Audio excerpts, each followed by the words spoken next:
bay tàng hình B-2 đến Baltic sẵn sàng chiến đấu. Quý vị và các bạn thân mến, theo RT, Mỹ bất ngờ điều 3 chiếc B-52 và 2 chiếc B-2 đến Baltic để tham gia tập trận, động thái chưa từng thấy trong những năm gần đây. Đại tướng Kevin Hughes, Phó Tổng tham mưu tác chiến của Bộ Chỉ huy Không quân NATO, EACOM, cho hay những cuộc tập trận như Polar Broad tăng cường sự hợp tác và đẩy mạnh sự tin cậy đối với NATO trong việc bảo vệ môi trường an toàn. Vị chỉ huy này cho biết các máy bay ném bom đã cất cánh từ các căn cứ khác nhau ở Missouri, Bắc Dakota và Louisiana trước khi gặp nhau ở Đại Tây Dương và cùng bay đến châu Âu. Trong tập trận, các máy bay ném bom này đóng vai trò như một kẻ xâm nhập không phận NATO. Các chiến đấu cơ NATO đã được cử đi trong ít phút để cảnh báo và hộ tống những chiếc máy bay này ra khỏi vùng cấm. Chỉ tính từ tháng 6 năm 2016 đến nay, Mỹ đã 2 lần đưa oanh tạc cơ B-52 tham gia tập trận quy mô lớn với NATO tại Baltic. Tuy nhiên đây là lần đầu tiên có sự xuất hiện của oanh tạc cơ tàng hình B-2 kết hợp với B-52. Theo Interfax, ngày 12 tháng 6 trong cuộc tập trận Baltops 2016 cùng các nước NATO, 2 chiếc B-52 của Mỹ đã áp sát Kaliningrad của Nga ở khoảng cách 50 km. Những chiếc máy bay ném bom chiến lược mang số hiệu ICER-01 và ICER-02 có khả năng mang vũ khí hạt nhân, cất cánh từ căn cứ không quân ở Mildenhall, nước Anh.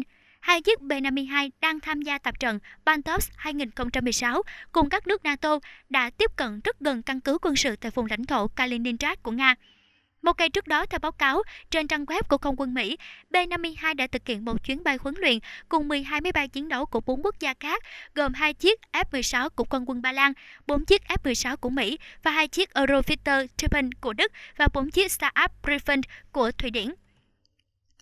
Tập trận Baltops 2016 của lực lượng vũ trang NATO với sự tham gia của máy bay ném bom B-52 của Mỹ được tổ chức từ ngày 3 đến ngày 19 tháng 6 ở vùng biển Baltic, giáp với vùng lãnh thổ hải ngoại duy nhất và cũng là nơi đặt trụ sở của hạm đội Baltic của Nga ở Kaliningrad. Được biết, tập trận hải quân thường niên Baltops của các lực lượng vũ trang NATO diễn ra tại biển Baltic từ năm 1972 đến nay. Đến năm 1994, nó bắt đầu được tổ chức theo khuôn khổ Quy chế đối tác vì hòa bình của NATO nhằm tăng cường sự hiểu biết, hợp tác giữa Hải quân Mỹ, NATO và lực lượng quân sự của các quốc gia không phải thành viên của khối này, trong đó có Nga.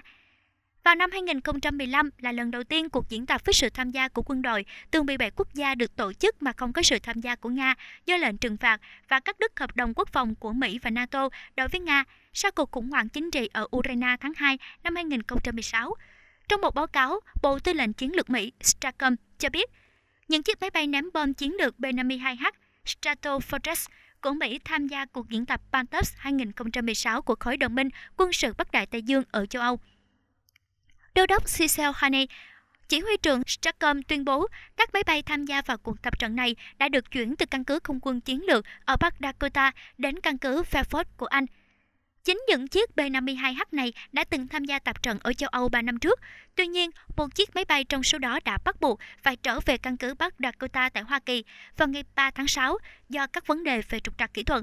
Ông Haney nói, việc điều động máy bay ném bom chiến lược để tham gia vào hoạt động đa quốc gia trong các kịch bản khác nhau để cải thiện mức độ sẵn sàng và khả năng chiến đấu của các lực lượng quân sự của Mỹ và NATO là điều quan trọng đối với an ninh toàn cầu.